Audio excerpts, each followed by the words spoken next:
Assalamualaikum warahmatullahi wabarakatuh. Jadi terusannya hari kemarin.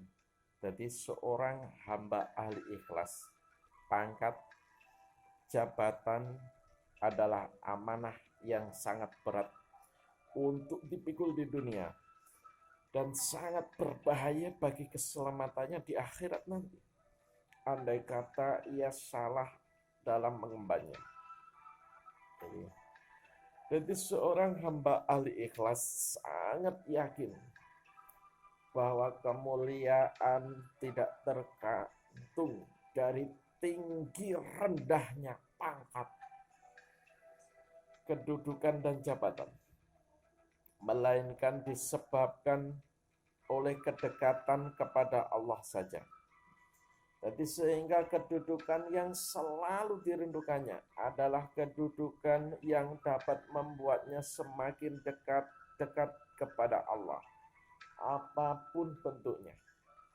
Tidak peduli walaupun rendah dalam pandangan manusia. Sedangkan kedudukan yang paling ditakuti adalah kedudukan yang menjauhkannya dirinya dari Allah, walaupun tinggi dalam pandangan manusia. Dari bila merasa malu atau minder menjadi guru taman kanak-kanak dan menganggap menjadi dosen lebih berwibawa dan bergengsi, maka ketahuilah bahwa Tuhannya murid taman kanak-kanak dan Tuhannya para mahasiswa adalah sama, yaitu Allah Subhanahu wa ta'ala. Dan yang paling penting adalah bagaimana mengoptimalkan pekerjaan kita dikarenakan satu pandangan Allah saja. Sebab dengan sangat yakin hanya Allah lah yang paling mengetahui bakat, karakter, dan kemampuan diri kita yang sebenarnya. Jadi sehingga kedudukan apapun yang Allah tetapkan baginya, itulah yang akan dijalaninya dengan sebaik-baiknya. Jadi keempat, tidak diperbudak oleh imbalan dan balas budi. Jadi Allah Subhanahu wa ta'ala berfirman dalam Al-Qur'anul Karim, jadi perkataan yang baik dan pemberian maaf lebih baik daripada sedekah dengan sesuatu yang menyakitkan perasaan si penerima. Jadi Allah Maha Kaya lagi Maha Penyantun. Hai orang-orang yang beriman, janganlah kalian menghilangkan pahala sedekah kalian dengan menyebut-nyebutnya dan menyakiti perasaan penerimanya, seperti orang yang menafkahkan hartanya karena riak kepada manusia dan tidak beriman kepada Allah dan hari kemudian. Maka perumpamaan orang itu seperti batu licin yang di atasnya ada tanah. Kemudian batu itu ditimpa hujan lebat, lalu menjadilah bersih, tidak bertanah. Quran Surat Al-Baqarah ayat 263 sampai 264. Ya. Jadi seorang hamba ahli ikhlas sangat yakin kepada janji dan jaminan Allah. Yakin benar. Baginya mustahil Allah memungkiri janji-janjinya,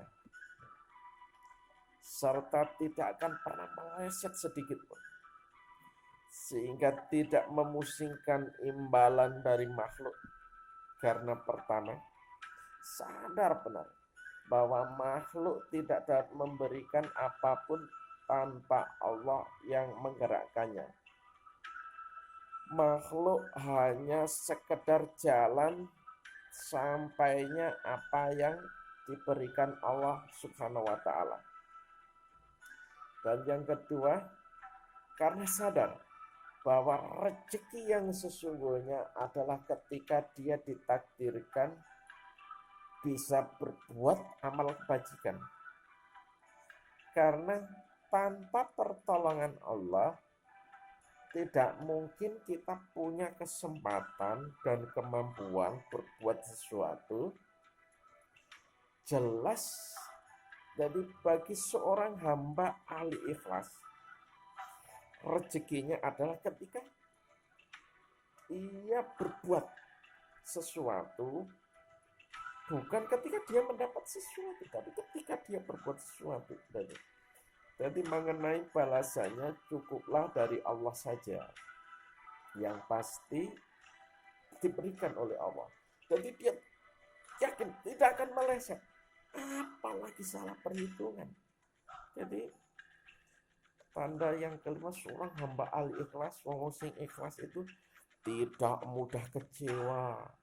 Jadi seorang hamba Allah yang ikhlas yakin benar, jadi bahwa apa yang diniatkan dengan baik lalu terjadi atau tidak, yang dia niatkan itu semuanya pasti telah dilihat, dinilai oleh Allah Subhanahu wa Ta'ala.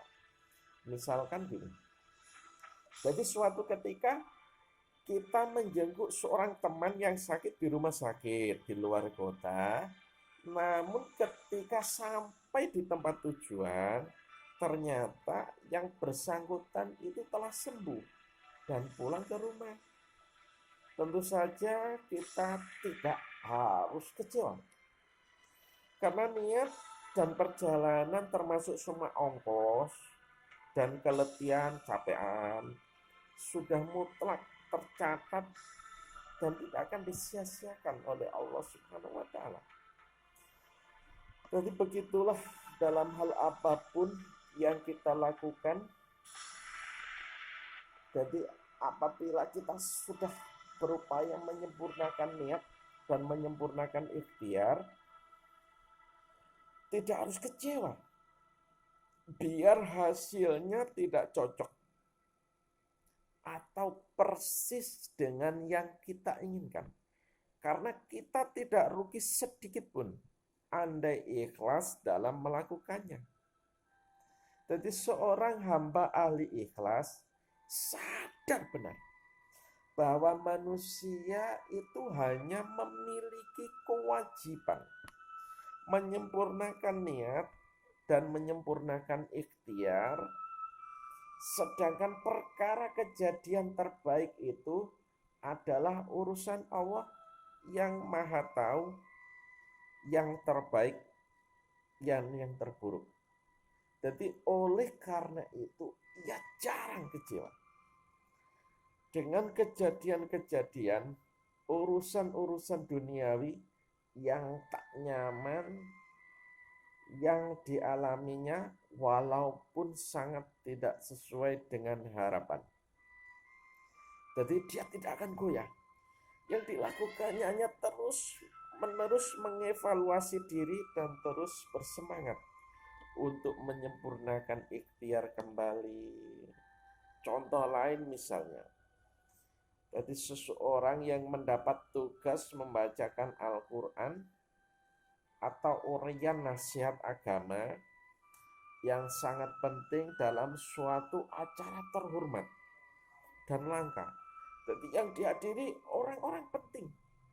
Jadi sesudah sibuk menyiapkan diri berhari-hari, berminggu-minggu, tiba-tiba pada saat pelaksanaan dirinya digantikan secara mendadak oleh panitia.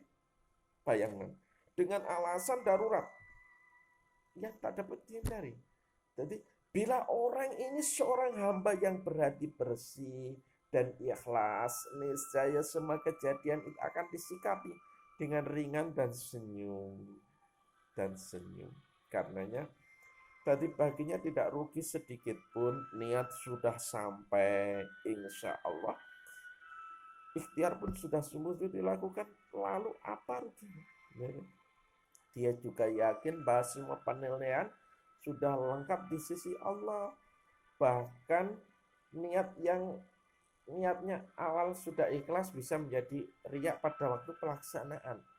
Dikarenakan keadaan dan suasana yang memberikan peluang untuk riya. Jadi sehingga kegagalan tampil bisa pula diambil perlindungan dari Allah Subhanahu wa Ta'ala dari peluang riya. Jadi andai pun dirinya kecewa, kekecewaannya hanya berfokus pada urusan yang hubungannya dengan Allah. Ia akan kecewa andaikan sholatnya tidak khusyuk, ibadahnya tidak meningkat, sedekahnya masih sedikit, hati masih ada ria. Sekali lagi, kekecewaan hamba yang ikhlas jika ia belum bisa mengamalkan perintah Allah dengan baik. Dan tentu kekecewaannya itu tidak menjadikannya putus asa dan apatis. Karena dia yakin dan sadar bahwa hanya dengan pertolongan Allah segalanya akan menjadi lebih baik. Dan sebaliknya jika yang terjadi adalah resah, gelisah, panik, dan masalah dosa dunia. Tapi urusan pengabdian kepada Allah tidak pernah gelisah pada dirinya. Atau menjadi, andai kata, orang itu bisa dikatakan masih jauh dari ciri-ciri hamba yang ikhlas, ya. Jeda dulu bentar, ada ya.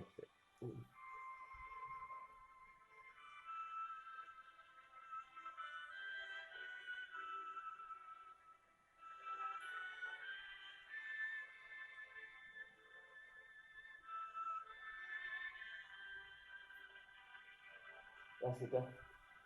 Halo, ya, dulur-dulur, cuma lagi ada teman tadi, ya. Ada teman, ya. Jadi yang apa ciri-ciri ikhlas wong piramanya. Oh, yang nomor 6 ya. Dari ciri-ciri wong ikhlas yang nomor 6 adalah tidak membedakan amal besar dan amal kecil.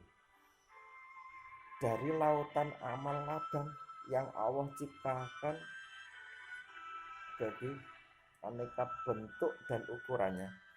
Jadi bagi seorang hamba ikhlas, jadi tidak peduli amal itu kecil dan remeh dalam pandangan manusia atau tidak. Jadi ada yang menyaksikan atau tidak. Sebagai contoh jadi gini. Jadi dia akan tergugah dan bersungguh-sungguh berusaha menyelamatkan orang yang berkelahi, ya. Jadi misal jadi berkelahi kita lerai dan kita berikan nasihat, ya. Atau memungut paku yang ada di jalan dan aksi lah. Jadi ketahuilah bahwa di hadapan Allah tidak ada satupun amal yang remeh. Andai kata dilakukan dengan tulus sepenuh hati karena Allah semata. Jadi Allah tidak akan pernah terkecoh oleh penampilan yang luar suatu amalan. Allah Subhanahu wa Ta'ala sangat peka dan mengetahui dan menilai suatu kualitas keikhlasan seorang hamba. Jadi seorang hamba yang ahli ikhlas akan dengan senang hati melakukan apa yang tidak mau dilakukan orang lain karena dianggap remeh. Jadi ciri yang ketujuh hamba seorang Islam tidak fanatis golongan. Jadi seorang muslim yang tulus selalu sadar bahwa tujuan dari perjuangan hidupnya adalah Allah Subhanahu wa Ta'ala. Yang dibela adalah kepentingan yang diridhoi oleh Allah Subhanahu wa Ta'ala lewat jalan manapun.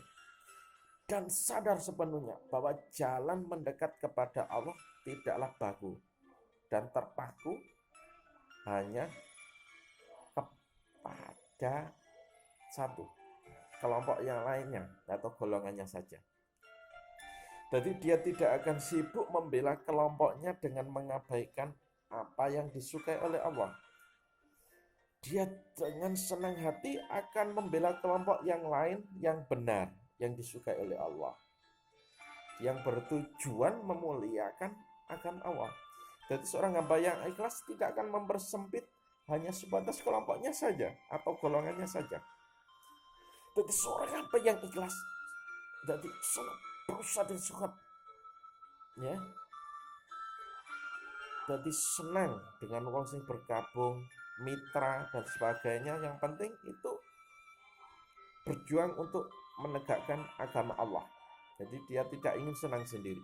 Dia ingin senang bersama orang lain. Jadi majukan kelompok yang lain, organisasi yang lebih maju. Jadi ke-8 orang Islam. Jadi rindu dan marahnya itu karena Allah. Jadi seorang hamba Allah yang muslim, jadi yang ikhlas tidak pernah tersinggung atau sakit. Sama saja seperti orang lain. Hanya saja ketika akan bertindak selalu berpikir keras untuk menemukan alasan yang tepat dan tindakan yang paling baik. Marah maupun memaafkan hanya satu karena Allah. Jadi contoh terdekat adalah ketika Imam Ali bin Abi Thalib bertempur dan berhasil menjatuhkan lawan musuhnya.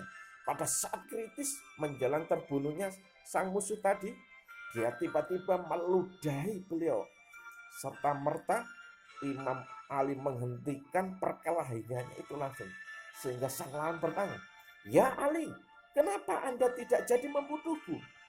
Padahal aku sudah tiada berdaya lagi."